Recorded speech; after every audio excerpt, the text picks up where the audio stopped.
Hello, smart viewers. Welcome to Face with me, William Grinaldi. And for the next 30 minutes, I'm gonna be giving you, variously interesting and exciting topics, just as usual. And for this episode, I'm gonna discuss about more into,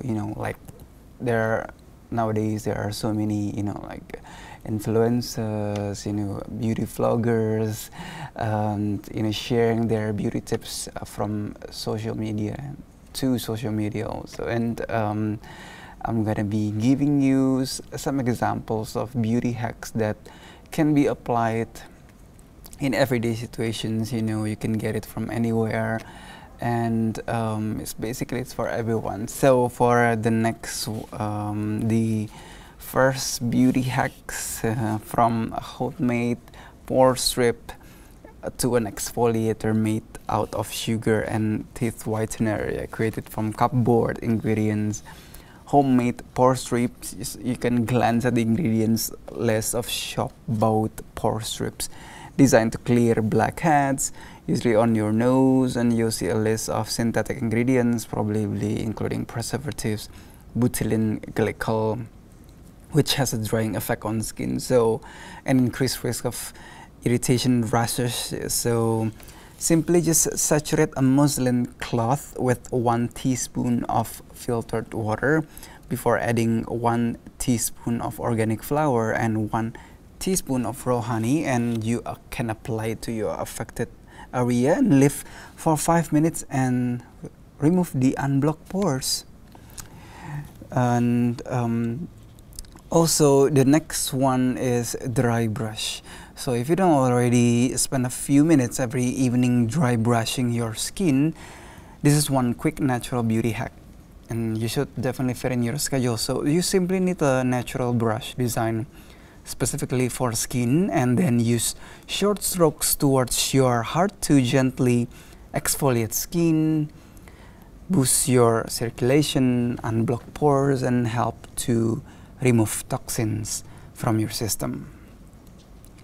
The next one is natural teeth whitener. So forget abrasive whitening toothpaste, which contains ingredients including hydrated silica and sodium lauryl sulfate. So just instead simply brush with a sprinkle of baking soda for a few minutes as regularly as once a week, and you get a natural teeth whitener. The next one is cuticle strengthener. So natural beauty aficionados will be aware of the benefits of coconut oil for their skin, but few are aware that it's also the secret to healthy nails and cuticles. So invest in a pot of the extra virgin variety and massage it into your nails every morning and evening to stimulate nail growth and help keep cuticles supple and healthy. The last beauty hacks is facial massage. So daily facial massage can take a matter of minutes, and it's easy and quick to carry out at home. You could either learn techniques to do yourself or invest in a natural tool for use every morning and evening. With increased oxygen flow to the skin, collagen production is naturally stimulated and skin glows with health. So those are the beauty tips, beauty hacks that everyone can apply, no matter where you're a boy or a girl. If you're aware of, beauty and taking health care of yourself, then you should definitely apply them. For the next segment, I'm going to invite a beauty influencer that, will revolve around beauty hacks that I just previously gave. So don't go anywhere, stay tuned on Face to Face.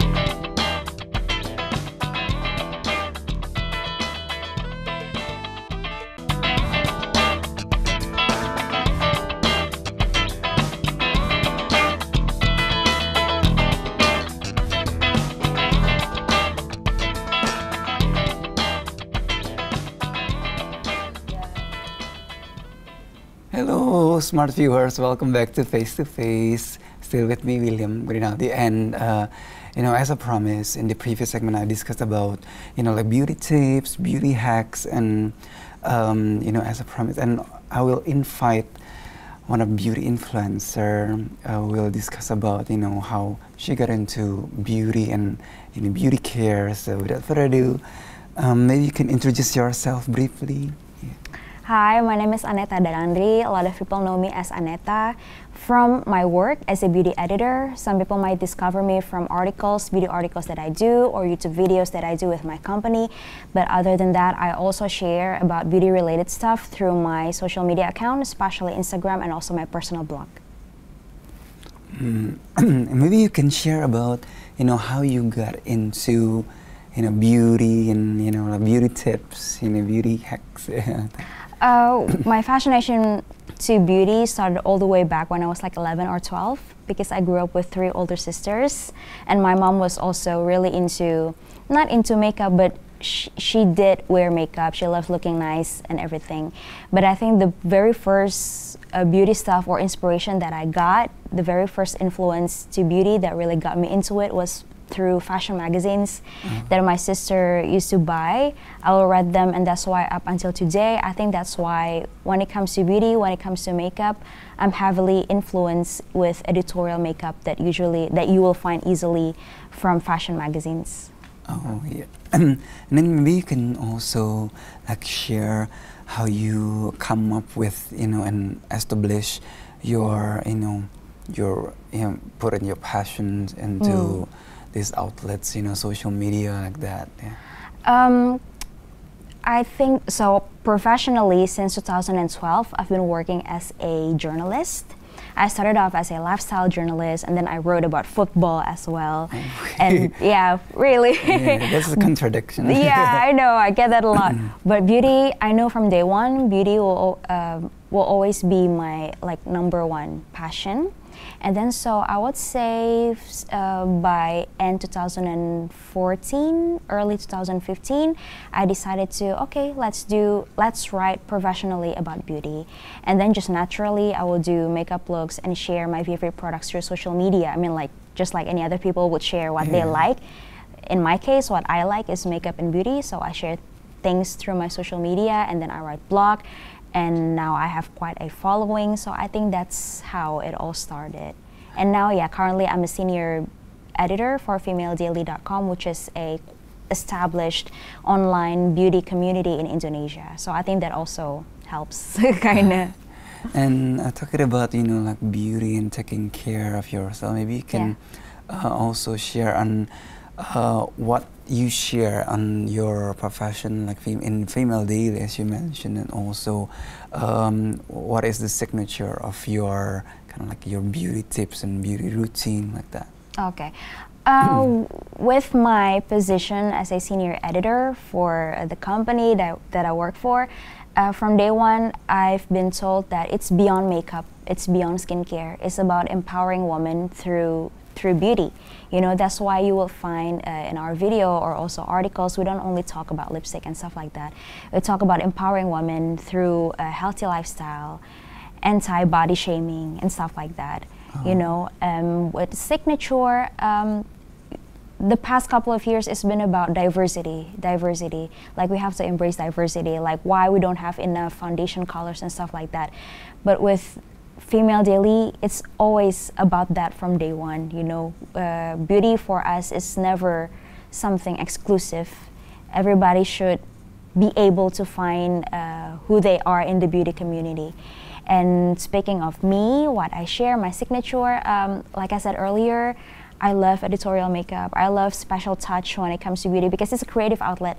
As you said earlier, makeup for me is not about makeup is not a cover-up. I don't like the idea of makeup to cover what you have.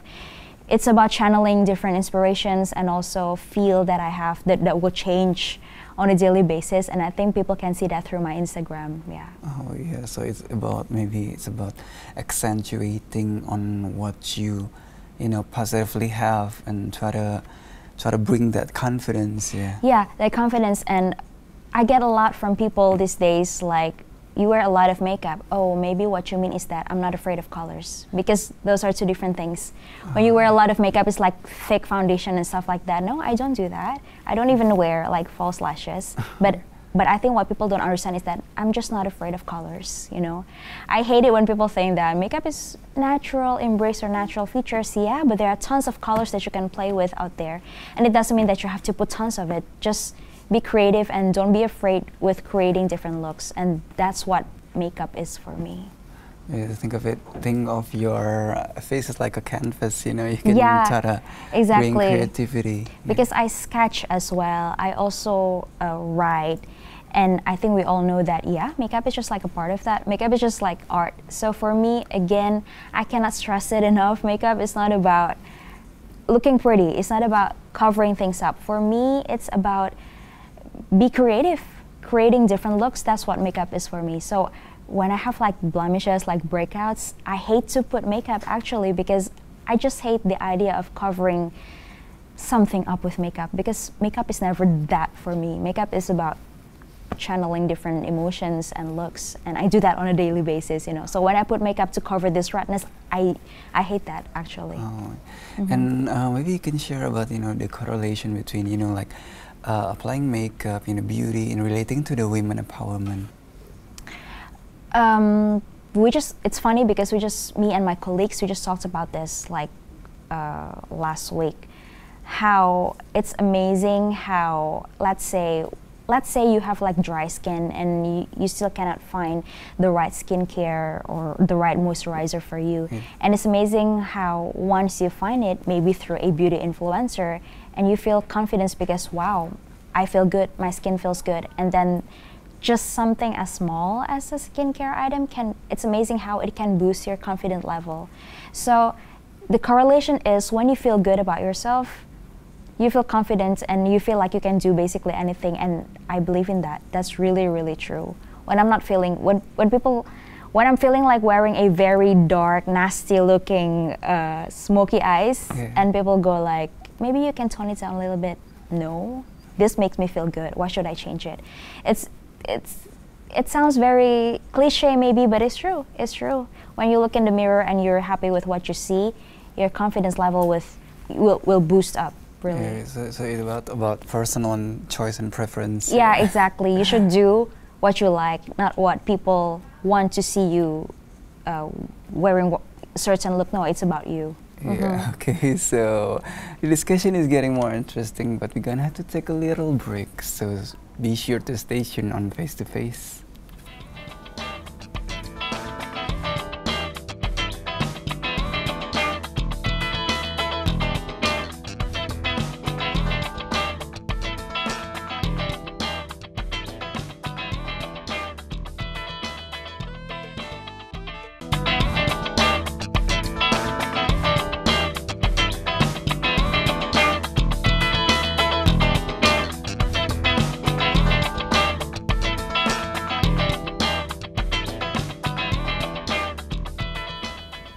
Hi, smart viewers, welcome back to Face, still with me, William Grinaldi, and my special guest for today's episode, Annetta, and we're gonna like play a little quick fire in rapid questions to, you know, heat things up.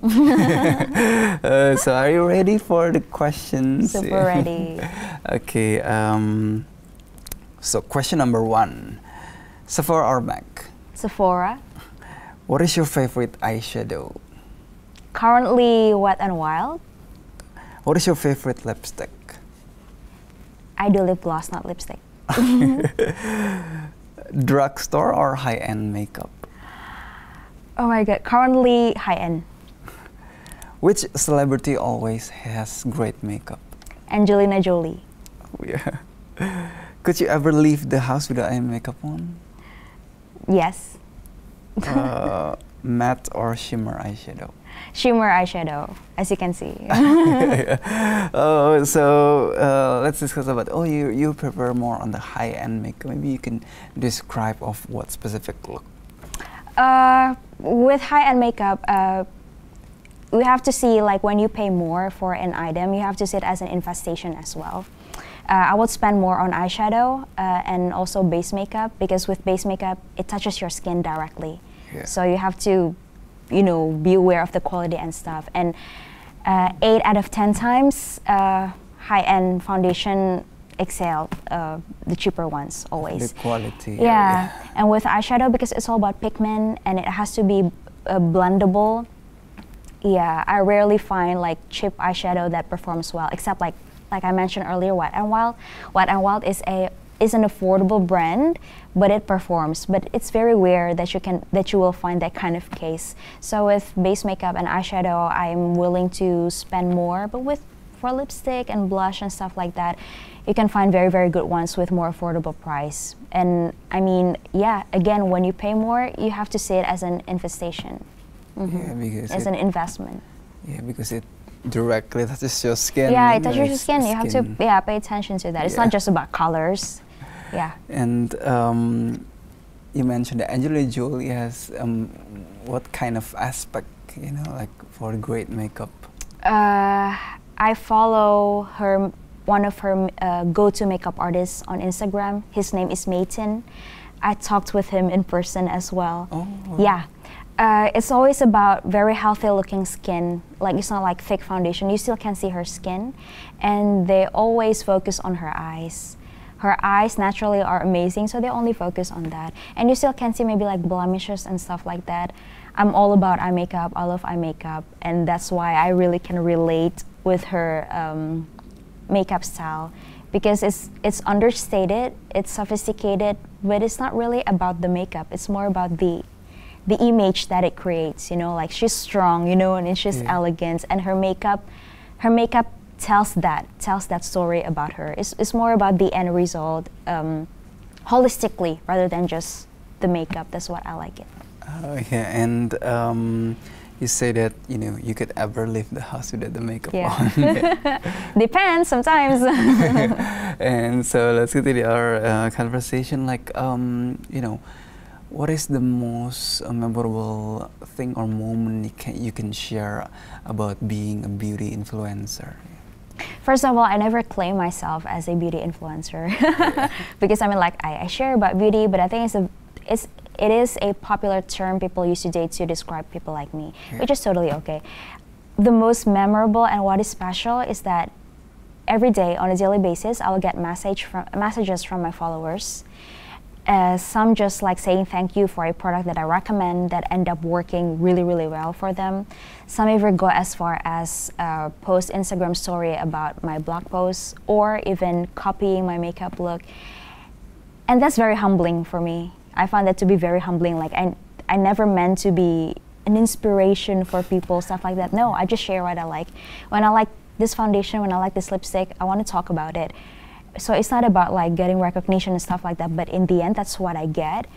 And so to get all those messages, people saying thank you, that's very humbling for me, you know. I know that how a lot of people want to be beauty influencer because they want to get a huge following that eventually will get them to work with brands, endorsements and stuff like that, but it's never about that for me. It's about sharing, really, and it's always great when I'm able to help people through. So beauty is my passion. When I get to help people through my passion, that's amazing. Yeah, that's very advantageous. And how, you know, like how you share your beauty tips can influence, you know, your daily life. Like I said, just getting all those. I'm going back to my followers when they say, thank you so much for that aloe vera gel that you recommend. You help my skin. Thank you so much for that lipstick. I found the right nude color that is not too pale for me. Hearing stuff like that, it's very humbling, you know. I just share because I like beauty, but in the end, just the fact that I get to help people, it's very, very amazing. So how it affects me, especially through YouTube, sometimes I will get 1 or 2 people, you know, like trolls commenting on, you've got white face, oh, your teeth are crooked. I mean, like, you know, trolls, you know. But compared to all the amazing messages that I get from my followers, they're like nothing. I'm still learning to put them aside, because in the end, it really, they really don't matter when you get all the other amazing feedbacks that you get from your followers. And I mean, with or without followers, beauty is my passion from since I was like 12. So I will share whatever I want to share, whether people are gonna say thank you or not, because really that's not why I started, you know. Oh yeah, so it's also the important is to find the beauty that's inside, you know, like how the makeup can transcend what the inner beauty is. Yeah. Because beauty is my passion. When something is your passion, like you can talk about it all day long. Yeah, even when people not listening, it's totally okay because it's your passion. You enjoy it. What do you think about the the development, the improvement of beauty industry itself in Indonesia? It's getting beauty influencer is one proof that beauty is getting more and more inclusive. Because when I was like 12, when I was 13, all those magazines that I read that I told you earlier, you won't get that platform to show your influence if you're not a true professional makeup artist. And now everybody, ordinary girl, can talk about beauty, can be influencer. So it's getting more and more inclusive, which is awesome. So I think it's getting more and more awesome, getting more inclusive. But then again, we have to be smart, because some people share to get, to gain fame and stuff like that. So as viewers, you gotta be smart and do your own research. There are tons of influencers out there, but you have to do your research. Google stuff, ask the experts, not just taking informations and not filtering it, because you know who you are best, Yeah, basically find things that adjust to your personality. Yeah, exactly. To your condition also. To please yourself first before others. I know that sounds very cliche, but that's very true. Because the trend right now, people do their makeup like with the bare minimum, like very glossy type, very, very natural. I don't do that. I didn't do that. Oh, yeah. I don't follow trends. I do what I like, which is, whatever it is that I like, not what's on trend. Yeah, it's Annetta's trend. Yeah, and lastly, for what are your hopes and expectations for the beauty industry, and also maybe some want to become aspiring beauty influencers. I just want to say, do it out of passion. Do it out of passion. When you're passionate about it, I'm pretty sure you're gonna try to be honest with whatever you put out there. Don't do it to gain followers so that you will get endorsements. I know the temptation to become like that is very big nowadays. But if you want to be a beauty influencer, do it out of passion, to help others, really to find answers to some beauty questions. If you do it out of passion, you will be satisfied with what you put out there. I'm pretty sure with that. Oh yeah, so Annetta, thank you so much for joining the show. Thank you so much for having me. We hope that by this episode, smart viewers can find, the true meaning of really the exact beauty is. Yeah. So hopefully. Yeah. So the show is getting. I will see you later on the next episode. So be sure to stay tuned on the Face to Face at the same day and time. Until then, bye bye.